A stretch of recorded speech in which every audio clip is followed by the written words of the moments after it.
عارف الوی صاحب پھنس گئے ہیں اور ان پہ مقدمات قائم ہونے والے ہیں۔ اس کے علاوہ MQM پاکستان اور پیپلز پارٹی کا مستقبل کیا ہوگا؟ کیا یہ بھائی بھائی بن کے رہیں گے یا ان کے تعلقات خراب ہو جائیں گے؟ ان دو پوائنٹس پہ آج کی ولاگ میں بات کریں گے۔ جی السلام علیکم، میرا نام مکرم فہد ہے۔ سب سے پہلے بات کرتے ہیں ایکس پریزیڈنٹ عارف الوی صاحب کی، جن کی مدت ختم ہو گئی ہے اور اب نئے صدر بن گئے ہیں آصف علی زرداری صاحب۔ عارف الوی صاحب گھر کو چلے گئے ہیں، لیکن یہاں سے ان کے ایک مشکل سفر کا آغاز ہونے والا ہے، کیونکہ سیاسی کیلکولیشن کے مطابق عارف الوی صاحب پھنسنے والے ہیں، وہ پھنس سکتے ہیں اور ان پہ مقدمات قائم ہو رہے ہیں، اور یہ مقدمات ہیں آئین کی خلاف ورزی کے اور غداری کے۔ آرٹیکل 6 کے تحت یہ مقدمات قائم کیے جا سکتے ہیں، کیوں کیے جا سکتے ہیں؟ کیونکہ ہم یہ جانتے ہیں کہ صدر کو بہت ساری جو چیزیں ہوتی ہیں معاملات میں ان کو استثناء حاصل ہوتا ہے۔ بات یہ ہے کہ عارف الوی صاحب کا جو بھی دور رہا ہے وہ بہت ہی متنازع رہا ہے، اور ان پہ بہت الزامات لگتے رہے ہیں، اور وہ صدر کی حیثیت سے بعض اوقات بہت عجیب باتیں بھی کرتے رہے ہیں۔ کیونکہ جب کوئی بھی انسان صدر مملکت کے عہدے پہ فائز ہو جاتا ہے تو پاکستان کے آئین کے مطابق وہ اس پارٹی کا صدر نہیں ہوتا جس کا وہ سیاستدان ہوتا ہے یا جس کے ساتھ رہ کے وہ سیاست کر رہا ہوتا ہے، بلکہ پھر صدر جو ہوتا ہے یہ ایک آئینی عہدہ ہوتا ہے، اور صدر بننے کے بعد انسان پورے پاکستان کا صدر ہوتا ہے، اور اس کو ویسا ہی کردار ادا کرنا چاہیے، یعنی اس کا تمام سیاسی پارٹیوں کے لیے ایک جیسا رویہ اور کردار ہونا چاہیے۔ لیکن ہم نے دیکھا کہ عارف الوی صاحب صدر بننے کے بعد بھی وہ صدر لگتے نہیں تھے، بلکہ ان کی بات چیت سے، ان کی گفتگو سے، بیانات سے ایسا لگتا تھا کہ یہ پارٹی کے کارکن ہیں اور وہ سیاسی بیان بازی کر رہے ہیں۔ حالانکہ صدر بننے کے بعد جو انسان ہے وہ اس قسم کے تمام معاملات سے خود کو علیحدہ کر لیتا ہے، اور پھر پاکستان کا صدر بن کے وہ کردار ادا کرتا ہے۔ تو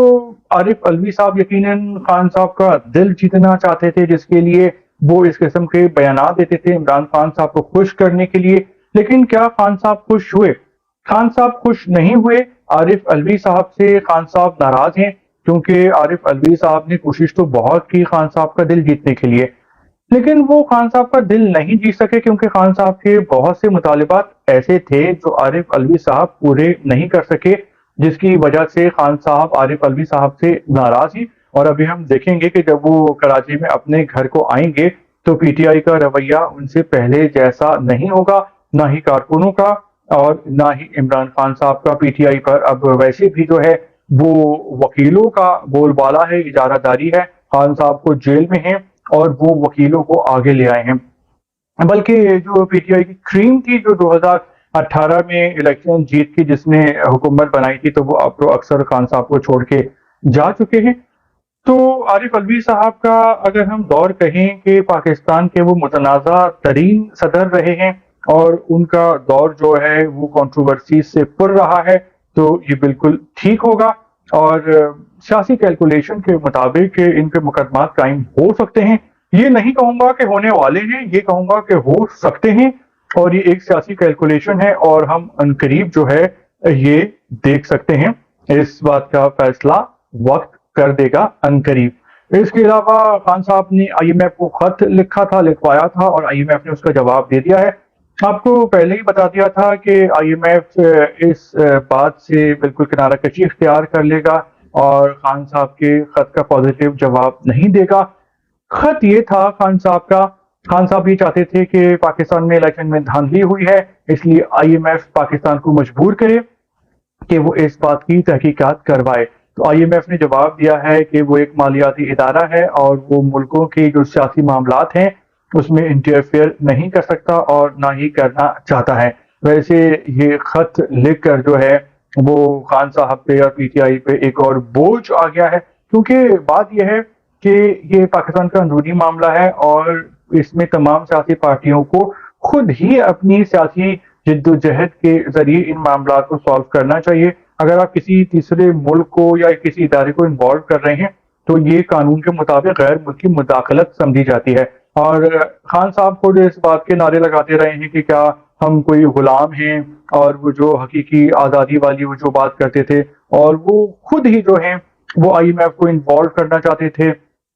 کہ آئی ایم ایف پاکستان کے قرضے کو جو ہے وہ شفاف الیکشن سے مشروط کر دے۔ تو اگر پاکستان کی اتنی بری حالت ہے معاشی طور پہ کہ اگر قرضہ ابھی نہیں ملتا، جب تک پاکستان خود کمانے کے قابل نہیں ہو جاتا کہ اپنے خرچے پورے کر سکے، تو وہ تو ڈیفالٹ ہو جائے گا۔ لیکن دیکھیں کہ یہاں پہ کتنی ڈرٹی پالیٹکس ہو رہی ہے کہ بس سب کو اپنا اپنا مفاد عزیز ہے، عوام پہ حکمرانی کرنے کا شوق ہے، جس کے لیے ساری سیاستدان جو ہیں وہ کسی بھی لیول پہ چلے جاتے ہیں۔ تو خان صاحب نے بہت ہی کنٹروورشل حرکت کی ہے اور یہ ہسٹری میں درج ہو گئی ہے۔ جو ہمارا دوسرا پوائنٹ ہے اس پہ بات کرتے ہیں وہ ہیں ایم کیو ایم اور پیپلز پارٹی کے تعلقات۔ تو کیا یہ بھائی بھائی بن کے رہیں گے ایسے ہی پیار و محبت سے، جس طرح ایم کیو ایم پاکستان نے اعلان کر دیا تھا کہ وہ صدر زرداری کو ووٹ دیں گے صدارت کے لیے، اور زرداری صاحب صدر بھی بن گئے ہیں؟ تو بھائی ان میں اونچ نیچ آتی رہے گی۔ صدر بن گئے ہیں، زرداری صاحب کا کام نکل گیا ہے، اب دوبارہ سے وہی سیاست شروع ہو جائے گی، ایک دوسرے پہ الزامات لگانے والی، ایک دوسرے کی ٹانگیں کھینچنے والی۔ اور یہ کوئی نئی بات نہیں ہے، ہم پچھلی 2 دہائیوں سے دیکھتے ہوئے آ رہے ہیں کہ جب بھی ایم کیو ایم سندھ حکومت کا حصہ بنتی ہے تو ان لوگوں میں آپس میں تو میں شروع ہو جاتی ہے، کبھی حکومت میں بیٹھتے ہیں، کبھی الگ ہو جاتے ہیں، کبھی ناراض ہو جاتے ہیں۔ تو ان سب باتوں کا فائدہ تب ہو کہ جب عوام خوش ہوں، عوام کے کام ہو رہے ہوں، عوام کی ترقی ہو رہی ہو۔ لیکن ہم سب جانتے ہیں کہ سندھ کا کافی برا حال ہے، بہت برا حال ہے، یہاں پہ مسائل کے انبار ہیں۔ تو ایم کیو ایم پاکستان میں اور پی پی میں یہ چلتا رہے گا کیونکہ ان کو سیاست کرنی ہے، اور سیاست میں سیاستدان ایک دوسرے سے لڑتے ہیں، ڈرامے بازی کرتے ہیں، ایک دوسرے پہ الزامات لگاتے ہیں اپنا بول بالا کرنے کے لیے، ووٹ بینک بڑھانے کے لیے۔ لیکن ان کی اکثریت جو 99% ہیں وہ آپس میں بیٹھے ہوتے ہیں، ایک دوسرے میں رشتہ داریاں ہوتی ہیں، دعوتیں چل رہی ہوتی ہیں، تفریحاں ہو رہی ہوتی ہیں، آپس میں دوست ہوتے ہیں، ان کے مفادات ایک ہوتے ہیں، اور وہ ہوتی ہے عوام پہ حکمرانی۔ لیکن یہ عوام کے سامنے جو ہے عوام کو دھوکہ دے رہے ہوتے ہیں، اور جو پاکستان کے بھولے بھالے جاہل اور لا بے شعور قسم کے عوام ہیں، یہ ان کے جھانسے میں آ جاتے ہیں، اپنی رشتہ داریاں خراب کرتے ہیں، اپنی دوستیاں خراب کرتے ہیں، اور ان سیاستدانوں کو جو ہے وہ فرشتہ یا شیطان بنا لیتے ہیں، حالانکہ یہ سب انسان ہوتے ہیں، سب میں اچھائیاں بھی ہوتی ہیں اور برائیاں بھی ہوتی ہیں۔ لیکن ایم کیو ایم پاکستان کے حوالے سے سیاسی کیلکولیشن یہ ہے کہ ایم کیو ایم پاکستان کو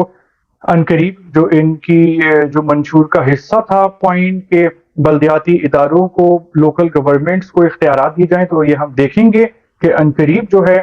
وہ صدر زرداری صاحب جو ہیں اور وہ نون لیگ کی جو وفاقی حکومت ہے، یہ عنقریب لا میں چینجنگ کرے گی، ترمیم کرے گی، اور لوکل گورنمنٹس کو اختیار دیے جائیں گے۔ اور اگر ایسا ہوتا ہے تو اس میں لگتا تو بالکل پاکستان کا فائدہ ہے، کیونکہ دنیا بھر میں کام لوکل گورنمنٹس ہی کرتی ہیں، اور جو صوبائی حکومتیں ہوتی ہیں اور وفاقی حکومت ہوتی ہے یہ آئین سازی کرتی ہے، یہ امینڈمنٹس کرتی ہیں، یہ ریفارمز کرتے ہیں، اور جو کام کر رہے ہوتے ہیں وہ لوکل گورنمنٹس کے لوگ کر رہے ہوتے ہیں گلی محلوں میں۔ اس کے علاوہ زرداری صاحب جو ہیں وہ پاکستان کے صدر بن گئے ہیں، اور صدر بن گئے ہیں دوبارہ سے، اور اب ہم دیکھیں گے کہ اب ایم کے ایم کے علاوہ پی پی کی نون لیگ کے ساتھ بھی سیاسی محاذ آرائی شروع ہو جائے گی، اور پی پی نون لیگ کو بہت ٹف ٹائم دے گی۔ پی پی تو مزے میں ہے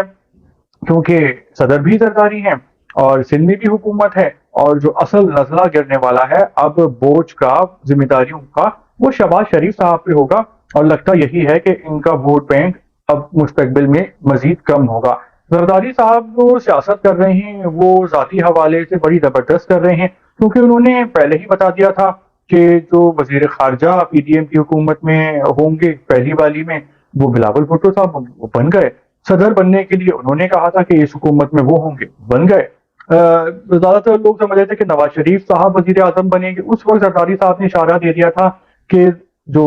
وزیر اعظم بنیں گے وہ شہباز شریف بنیں گے، اور اس کی وجہ یہ ہے کہ جو ہماری اسٹیبلشمنٹ ہے وہ شہباز شریف صاحب سے خوش ہے، اور نواز شریف صاحب ان کے دل سے اتر چکے ہیں، کیونکہ ان کا بیانیہ الگ ہوتا ہے، وہ اپنی مرضی چلانا چاہتے ہیں، جبکہ جو شہباز شریف صاحب ہیں وہ ہر بات چون چرا کیے بغیر مان لیتے ہیں، بلکہ لیٹ جاتے ہیں۔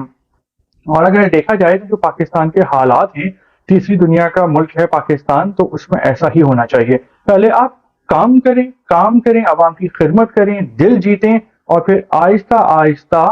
ایک بیلنس طریقے سے آپ اپنی باتیں منوائیں اور پاور حاصل کریں. جب آپ اسٹیبلشمنٹ کے کاندھوں پر بیٹھ کے آئے ہوں گے اور آپ اپنے آپ کو اصلی کا وزیر اعظم سمجھ لیں گے اور آپ کی گردن میں سریا آ جائے گا، تو پھر اسٹیبلشمنٹ وہ جو سہارا ہے بے ساکھیوں کا، وہ آپ سے ہٹا دے گی اور پھر آپ کی حکومت دھرم سے گرے گی. جیسے ہم دیکھتے ہیں کہ نواز شریف صاحب کی 2 حکومتوں میں ایسا ہوا، اور جو تیسری حکومت تھی تو وہ بھی وزیر اعظم نہیں رہ سکے. تو پیپلز پارٹی کے ذاتی مفاد کی حد تک بہت زبردست سیاست کر رہی ہے، اور ان کو چاہیے کہ اب پاکستان کے لوگوں کے لیے بھی کچھ کام کریں، ان کی خدمت کریں. وی لاگ کے بارے میں آپ کے کیا کامنٹس ہیں؟ آپ اپنی رائے کا اظہار کر سکتے ہیں.